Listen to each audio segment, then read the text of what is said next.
Hello everyone, welcome back to my YouTube channel.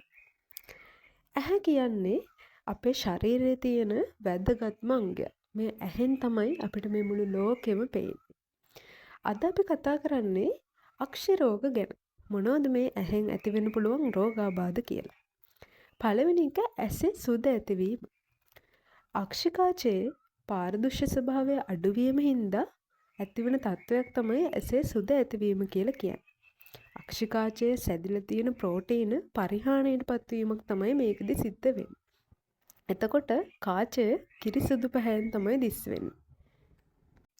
සුද ඇති වුණාට පස්සේ වස්තුවක සිට පැමිණෙන ආලෝක කිරණ නිසි පරිදි දෘෂ්ටි විතානය මත නාභිගත වෙන්නේ නැහැ.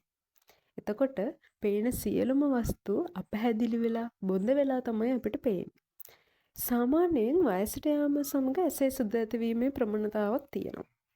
ජානමය හේතු හින්දත් මේ සුද හට ගැනීම සිද්ධ වෙනවා. ඇසේ සුද ඇතිවීමට බලපාන තවත් කරුණක් තමයි මේ ඕසෝන් ස්තරයේ සිදුරුවීම හින්දා සූර්යාලෝකයේ ඉඳන් එන පාරජම්බුල කිරණ වලට නිරාවරණය විය. ඊළඟට අපි කතා කරමු ග්ලූකෝමාව කියන්නේ මොකක්ද කියලා. දෘෂ්ටික ස්නායුවට හානි සිදුවීම හින්දා දෘෂ්ටි පරාසය ක්‍රමෙන් අඩු වී අන්ධභාවයට පත්වීම අපි ග්ලූකෝමාව කියලා හඳුන්වනවා. ඇසේ අභ්‍යන්තර පීඩනය වැඩිවීම ප්‍රධාන හේතුවක් මේ ග්ලූකෝමාව ඇති වෙන්න. ඊට අමතරව දියවැඩියාව ඇති අයටත් ග්ලූකෝමාව ඇතිවීමේ අවදානමක් තියෙනවා.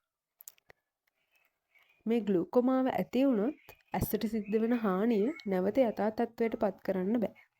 මීට අමතරව අක්ෂි ආසාදන ඇති වෙන්න පුළුවන්. වෛරස් මගින් ඇස් ආසාදනය වීම. මේකෙදි ඇස් රතු වෙනවා, කබ හා කඳුළු වෙනවා. කෝඳුරුවන් මගින් හා ස්පර්ශය මගින් රෝග ව්‍යාප්ත වෙනවා. ඇස් ලෙඩ කියලා හඳුන්වන්නේ. හරි. දැන් අපි බලමු අපේ ඇහැ අපි කොහොමද ආරක්ෂා කරගන්න ඕන කියලා.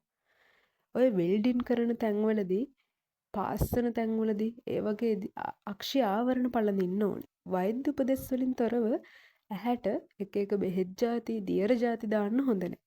අවු කණ්ණාඩි භාවිතයේදීත් වෛද්‍ය උපදෙස් පිළිපදින්න ඕනේ. ඇස තීව්‍ර ආලෝකයට නිරාවරණය වීමෙන් වළක්වා ගන්න ඕන. ඒ වගේම කණ්ණාඩි දාන්න එපා කියලා තියෙන අය කණ්ණාඩි දාන්න හොඳත් නැහැ.